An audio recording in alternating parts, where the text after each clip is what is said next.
বন্ধুরা আজকে চলে এসেছি একটি গাছ নিয়ে, পোর্চুলাকারিয়া আফরা। অনেকে লাকি প্ল্যান্টও বলেন, অনেকে মানি প্ল্যান্টও বলেন, আবার অনেকে জেড প্ল্যান্টও বলেন। আমরা সবাই কিন্তু জেড নামেই নার্সারি থেকে কিনে আনি।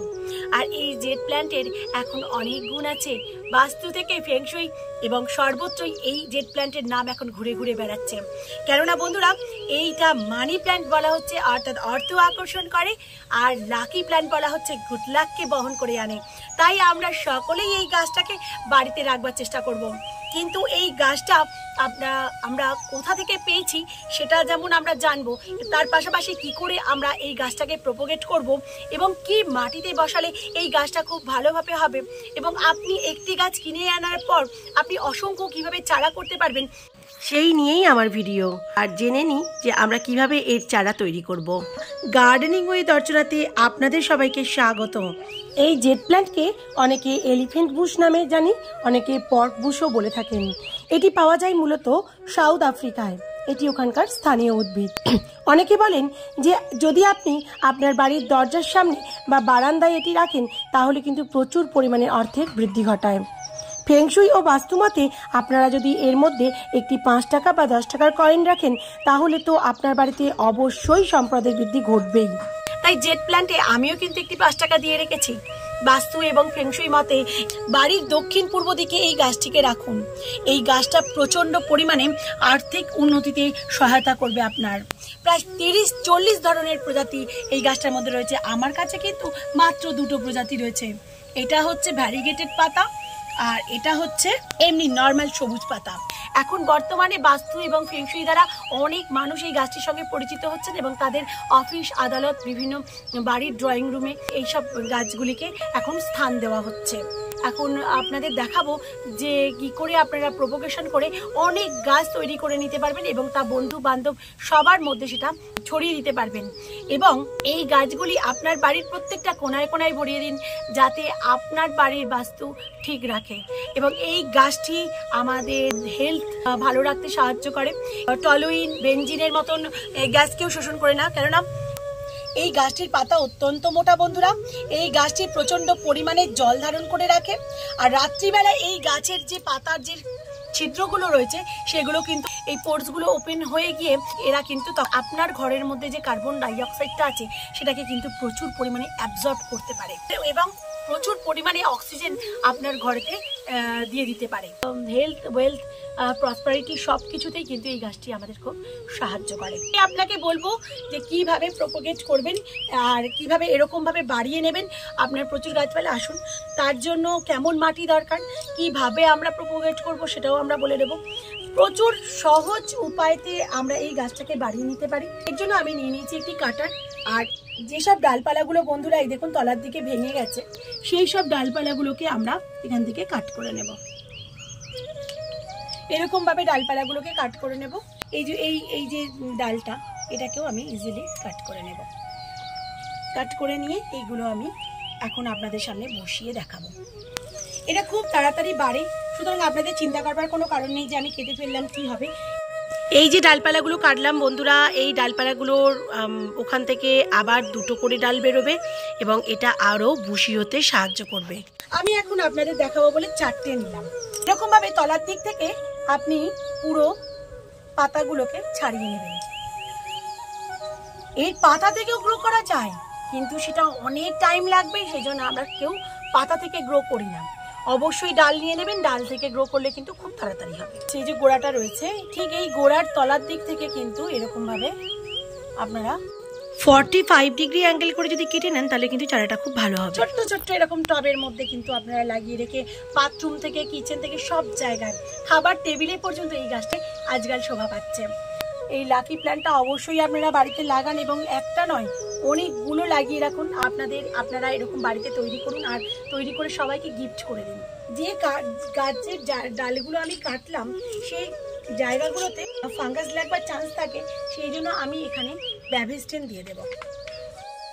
কি মাটিতে আপনি প্রপোগেট করবেন সেটা আমি এখন দেখাবো। বন্ধুরা নিয়ে নিয়েছি আমি গার্ডেন সয়েল, আর গার্ডেন সয়েলের সঙ্গে অল্প কিছুটা পরিমাণ আমি বালি মিশিয়ে নিয়েছি এখানে। এর সঙ্গে নিয়ে নেবো বন্ধুরা কিছুটা ভার্মি কম্পোস্ট। খুব বেশি ভার্মি কম্পোস্ট দেবো না, কিছুটা পরিমাণ ভার্মি কম্পোস্ট আমি দিয়ে দেবো, কেননা এই মাটিটাকে অবশ্যই ওয়েল ড্রেন্ড করা দরকার। দেখুন একটা ঝুরঝুরে মাটি তৈরি হয়ে গেছে। এবার এই মাটিটাকে আমি এইরকম ধরনের জায়গার মধ্যে বসিয়ে দেব। আমার কাছে আর এখন অন্য জায়গা নেই, সেই জন্য আমি এখন এই জায়গাটাইতেই বসাবো বন্ধুরা, কেননা আমি যত চারা বার করি প্লেটেতেই বের করে ফেলি। আমরা এখন এই মাটিটার মধ্যে খুব ভালো করে জল মিশিয়ে নেব। বন্ধুরা আমি এখানে ভালো করে জল মিশিয়ে নিয়েছি। আর এটা হচ্ছে রুটেড পাউডার। এটা যে কোনো অর্নামেন্টাল হার্ড প্ল্যান্ট থেকে শুরু করে সফট প্ল্যান্টের কাটিং সমস্ত কিছু খুব ভালোভাবে করা যায়। আমি আজ থেকে না অনেক দিন থেকে ইউজ করছি এবং প্রতিটাতেই আমি সাকসেস পেয়েছি। তবে আপনাদের বলছি এই রুটিটটাও কিন্তু খুব ভালো।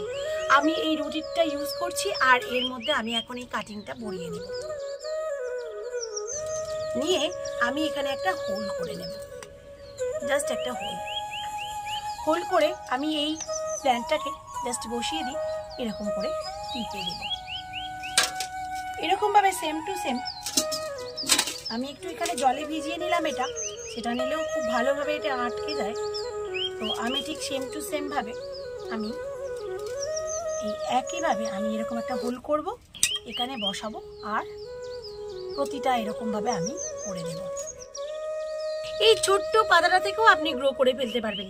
এটাকেও যদি আমি রুট হরমোনে ডুবিয়ে দিয়ে যদি এখানে কোনো জায়গায় একটা বসিয়ে দিই না, এটা থেকেও কিছুদিন পরে দেখবেন না ডেভেলপ করতে শুরু করে দিয়েছে।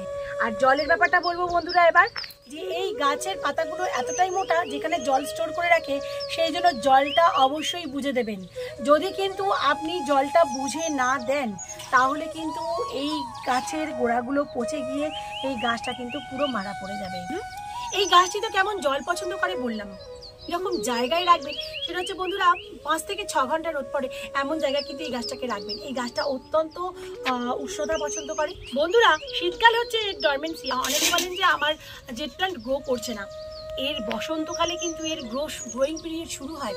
সেই সময় আপনারা একে একটু লিকুইড খাদ দিতে পারেন, আপনারা সামান্য পরিমাণ হিউমিক অ্যাসিড দিতে পারেন, আর আপনারা অবশ্যই ভার্মি কম্পোস্ট দিন। মাসে যদি 1 মুঠো করে একটুখানি করে যদি ভার্মি কম্পোস্টে দিয়ে দেন, এটা খুব ভালোভাবে গ্রো করে। অনেকে বলেন আমার জেট প্ল্যান্ট বাড়তে চাইছে না, এর একটাই কারণ হচ্ছে আপনারা ঠিকমতো একে খাবার দিচ্ছেন না। খাবার দিন, সব গাছের মতন এটিও বাড়বে। এর কিন্তু রোগ পোকা খুব একটা লাগে না। তবে হ্যাঁ, মিলিবাগের সমস্যা কিন্তু এর হতে পারে। মিলিবাগ যদি আপনাদের হয় সেক্ষেত্রে আপনারা সেকটিন বলে একটি ওষুধ আছে, সেটা ইউজ করতে পারেন। আপনারা একটুখানি জল দিন আর জলের মধ্যে কয়েক ফোঁটা বা 1 চামচ মতন আপনারা ভিনিগার মিশিয়ে দিন এবং সেটা এই গাছটাতে স্প্রে করে দিন। তাতে কিন্তু মিলিবাগগুলো মারা পড়ে যাবে এবং এই গাছটা সুস্থ থাকবে। আপনারা এই গাছটিতে কিন্তু প্রচন্ড পরিমাণে ফাঙ্গাস লেগে যায়। এই গাছটার মধ্যে যে কোনো একটি ফাঙ্গিসাইড, ব্যাবিস্টিনি হোক বা সাপই হোক, যে কোনো একটি ফাঙ্গিসাইড যদি 15 দিন অন্তর অন্তর একবার করে সব গাছের সাথে এই গাছেতেও যদি আপনি স্প্রে করে দেন, তাহলে কিন্তু ফাঙ্গাস লাগার কোনো চান্স থাকে না। আমি এগুলো থেকে যে গাছগুলো হবে, আমি তো আগেও বলেছি, আমি বিভিন্ন বন্ধু বান্ধবদের মধ্যে দিয়ে দিই, কেননা লাকি প্লান্ট শুধুমাত্র গুড লাক আমরা করবো কেন, গুড লাক সবার বাড়িতে বহন করে আনুক এই গাছটি, সেটাই আমি চাই। কোনোদিন একা বাঁচা যায় না বন্ধুরা। মানুষ হচ্ছে সমাজবদ্ধ জীব, আর এই সমাজে থাকতে গেলে সবার সাথে মিলেমিশেই থাকতে হবে। নিজের গুড লাকটাকে অপরের মধ্যে শেয়ার করে নিতে হবে। 1 থেকে 1.5 মাসের মধ্যে এই চারাগুলো বড় হয়ে যাবে, যাতে ড্রেনেজ সিস্টেমটা ভালো থাকে। এরকম সয়েলের মধ্যে এই গাছটিকে লাগান আর বদলে ফেলুন আপনার ভাগ্যকে। এই বন্ধুরা, এই ছিল আমার ভিডিও। যদি ভালো লাগে তাহলে লাইক, শেয়ার এবং কমেন্ট করতে ভুলবেন না। আর আপনি যদি আমার চ্যানেলে নতুন হয়ে থাকেন তাহলে এরকম নিত্য নতুন ভিডিও পেতে আমার চ্যানেলটিকে সাবস্ক্রাইব করুন, আমার পাশে থাকুন। আপনারা আমার ফ্যামিলি, আমার পাশে থাকলে খুব আনন্দ লাগবে আমার। আপনারা যখন কমেন্ট করেন আমার খুব ভালো লাগে, আর কমেন্ট করতে থাকবেন। দেখা হচ্ছে নেক্সট ভিডিওতে। ভালো থাকবেন বন্ধুরা, সুস্থ থাকবেন, বাই।